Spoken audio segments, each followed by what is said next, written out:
نحمده ونصلي على رسوله الكريم اما بعد۔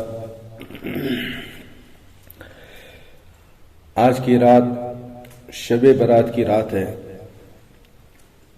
اور اس سلسلے میں جمعہ کے دن بھی کچھ بات ذکر کی تھی، پھر سنیچر کے دن بھی کچھ بات ذکر کی تھی۔ اس میں یہ باتیں ذکر کی تھی کہ مختلف احادیثوں کے ذریعے وہ کون سے لوگ ہیں جو شب برات کی رات، جس میں حق جل مجدہ کی رحمت، اللہ رب العزت کی رحمت اور اللہ رب العزت کی مغفرت اتنی عام ہے، اتنی عام ہے، اتنی عام ہے کہ سرکار دو عالم صلی اللہ علیہ وسلم نے فرمایا کہ قبیلہ بنو قلب کی بکریوں کے بالوں کی برابر اللہ رب العزت جہنم سے لوگوں کو آزاد فرماتے ہیں۔ میں پچھلی دفعہ بھی یہ بات ذکر کر چکا ہوں کہ یہ اللہ کے نبی علیہ السلام اللہ کی رحمت کی وسعت کو بتانے کے لیے اس بات کا ذکر فرمایا۔ قبیلہ بنو قلب، یہ عرب کا وہ قبیلہ، وہ ٹرائب تھا جو بہت زیادہ بکریوں کو پالنے والے تھے، بہت زیادہ، بہت زیادہ۔ اس لیے آپ علیہ السلام نے بغیر کسی اور قبیلے کے نام لینے کے قبیلہ بنو قلب کے قلب کا نام لیا، اور قبیلہ بنو قلب یہ عرب میں سب سے زیادہ بکریوں کا ریوڑ رکھنے والے لوگ تھے، اور صرف ایک نہیں بلکہ پورے قبیلہ قلب میں جو لوگوں نے بکریاں رکھی تھی ان بکریوں کی تعداد کو اللہ ہی کو پتا، اور پھر ان بکریوں کے کھالوں پر جو بال ہوتے ہیں ان بالوں کی تعداد کو اللہ ہی رب العزت کو پتا ہے۔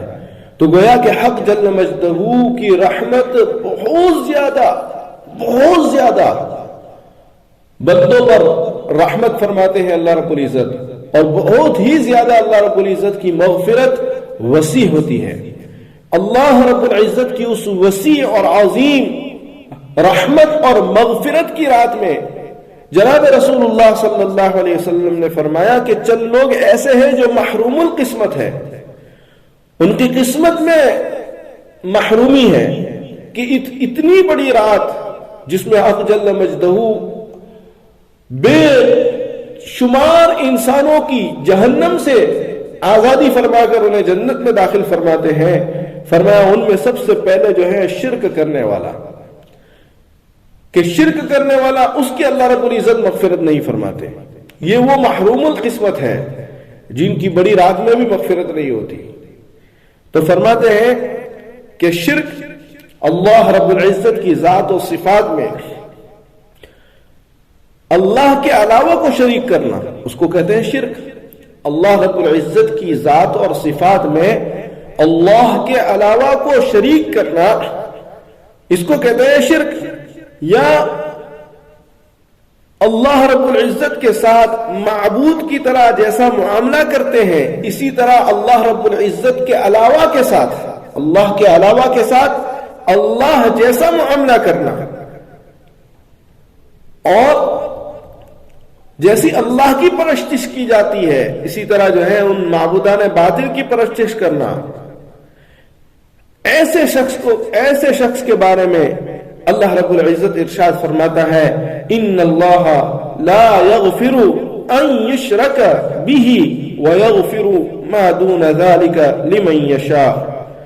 اللہ رب العزت تاکید پر تاکید فرماتا ہے کہ ان اللہ، بے شک اللہ تعالی، لا یغفر، نہیں بخشتا ہے، ان یشرک به، اس کو جو اس کا شریک کرے، ویغفر، اور بخش دیتا ہے، ما دون ذالک، اس کے نیچے کے گناہ کو جو وہ چاہے۔ اس روایت میں اس قرآن مجید کی آیت میں اللہ رب العزت نے صاف الفاظوں میں ذکر فرما دیا کہ جو شخص بھی غیر اللہ کو اللہ کا قائم مقام دے گا وہ جنت میں داخل نہیں ہوگا، وہ جہنم کے بالکل نچلے طبقے میں داخل کیا جائے گا اسے۔ اسی طرح حضرت لقمان حکیم اپنے بیٹے کو نصیحت فرماتے ہوئے یہ فرماتے ہیں کہ وَإِذْ قَالَ لُقْمَانُ لِابْنِهِ وَهُوَ يَعِظُهُ يَا بُنَيَّ لَا تُشْرِكْ بِاللَّهِ إِنَّ الشِّرْكَ لَظُلْمٌ عَظِيمٌ۔ حضرت لقمان علیہ السلام نے اپنے بیٹے سے کہا، جب اس کو سمجھانے لگے، معلوم یہ ہوا کہ والدین کو چاہیے کہ اپنے بیٹے کو سمجھائے، اپنے بیٹے کو سمجھائے۔ اور کس معاملے میں سمجھانا ہے؟ دنیاوی معاملے میں تو ہر والدین سمجھاتا ہے، لیکن اللہ کے ساتھ شرک کے معاملے میں سمجھانا، یہ نبی علیہ السلام کی تعلیمات ہے۔ اس سے معلوم یہ ہوا کہ انبیاء علیہ السلام کے یہاں دنیا سے زیادہ دین کی اہمیت ہوتی تھی، اور دین کے معاملے میں، اللہ کے معاملے میں اور رسالت کے معاملے میں انبیاء علیہ السلام بہت زیادہ جو ہے اپنے بچوں کو، اپنی اولاد کو تاکید فرمانے والے تھے۔ اب دیکھو یہاں پر لقمان علیہ السلام اپنے بیٹے کو نصیحت فرما رہے ہیں۔ معلوم یہ ہوا کہ آج کل ہم نے بیٹے کو نصیحت کرنا یہ سمجھا ہے کہ بیٹا طوفان نہیں کرنا، مستی نہیں کرنا، سوخی نہ کرنا، لیکن اس کے ساتھ ساتھ جو اصل چیز ہے کہ اللہ کی ذات کے ساتھ کسی کو شریک نہ کرنا، اللہ کی صفات میں کسی کو شریک نہ کرنا، یہ بھی اور یہ جو ہے ہماری اولادوں کو ہمیں سکھانے کی ضرورت ہے اور ہمیں نصیحت کرنے کی ضرورت ہے۔ لیکن عامتاً والدین جو ہے اس معاملے میں غفلت برتتے ہیں، اور بچے کو اللہ رب العزت کی ذات عالی کے بارے میں جو علم دینا تھا، جو سمجھانا تھا، وہ نہیں سمجھاتے، جس کی بنا پر اسکولوں میں، کالجوں میں اگر کوئی بات کرتا ہے ادھر ادھر کی تو ہمارے بچوں کو سمجھ میں نہیں آتا، کیونکہ ہم نے اللہ رب العزت کی ذات عالی کے بارے میں بچوں کو صحیح طور پر ان کو سمجھایا نہیں۔ تو یہاں پر حضرت لقمان علیہ السلام اپنے بیٹے کو نصیحت فرما رہے ہیں کہ اے بیٹے، اللہ کے ساتھ شرک نہ کرنا، ہاں اللہ کے ساتھ شرک نہ کرنا۔ معلوم یہ ہوا کہ ذات الہی یعنی اللہ رب العزت کی ذات کے ساتھ کے بارے میں اپنے بچوں کو تعلیم اور تربیت دینا بہت ضروری ہے۔ حالانکہ حضرت لقمان حکیم نے اپنے بیٹے کو بہت ساری نصیحت کی، لیکن ان نصیحتوں میں سے اللہ تعالیٰ نے قرآن مجید میں چند باتوں کا ہی ذکر فرمایا۔ معلوم یہ ہوا کہ بچوں کے لیے، اولاد کے لیے جو چیزیں ضروری تھی اللہ تعالیٰ نے اس کو انبیاء کی زبان کے ذریعے بتایا رہتی دنیا تک کے انسانوں کے لیے کہ اپنے بیٹے کو ان معاملے میں جو ہے سمجھانا اور ان کو اجاگر کرانا، ان کو بیداری دینا بہت ضروری ہے۔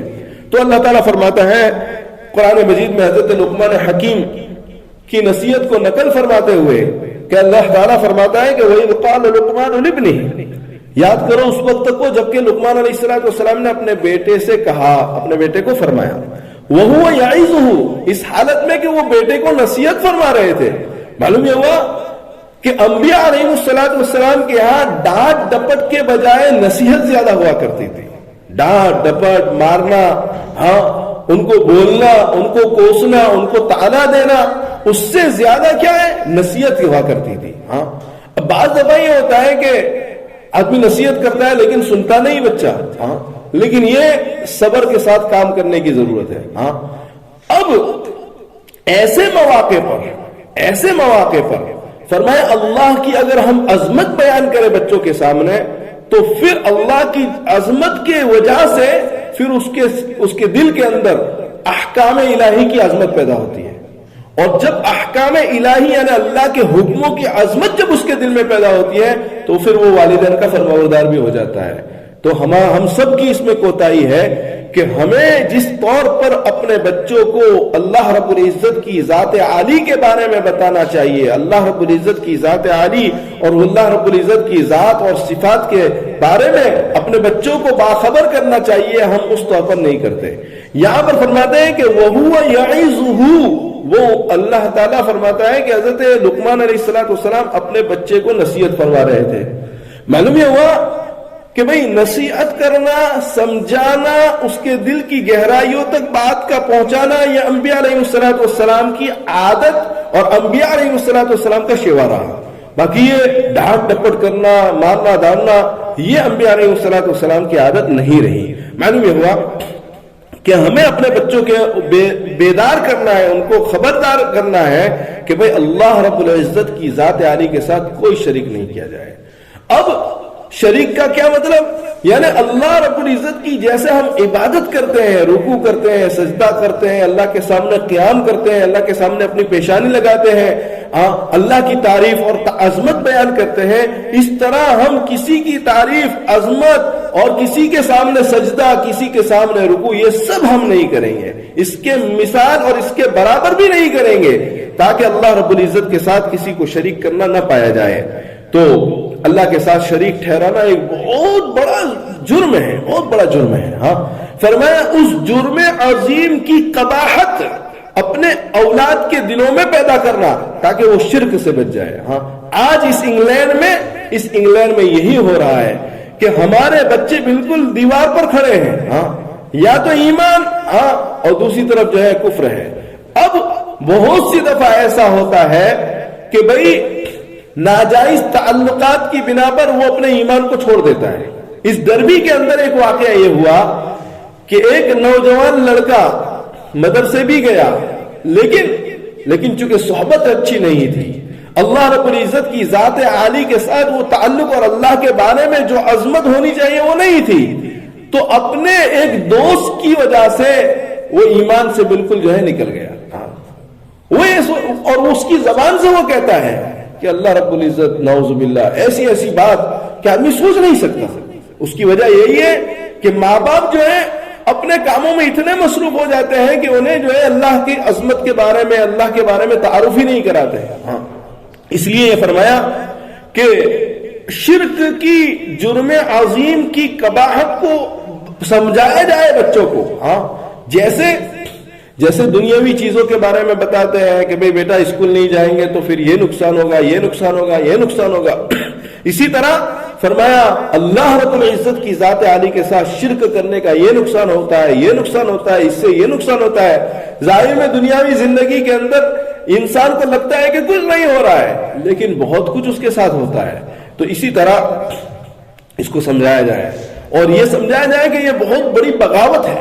اور جب دنیا کا اصول یہ ہے کہ جب کوئی انسان کسی ملک کی بغاوت کرتا ہے تو اس کی سزا کیا ہے؟ سزائے موت ہے، سزائے موت ہے۔ ہاں دنیا کے جتنے بھی جو ہے ملک ہیں ان سب میں ملک سے بغاوت اگر کوئی کرتا ہے تو اس کی سزا سزائے موت ہے۔ تو میں اسی طرح حق جل مجدہ تو ہمارے خالق اور ہمارے مالک ہے، نعوذ باللہ شرک کرنے والا یہ اللہ کا باغی ہوتا ہے۔ فرمایا اس لیے فرمایا اس کی قباحت کو سمجھایا جائے اور اس کے بارے میں اپنے اولاد کو آگاہ کیا جائے۔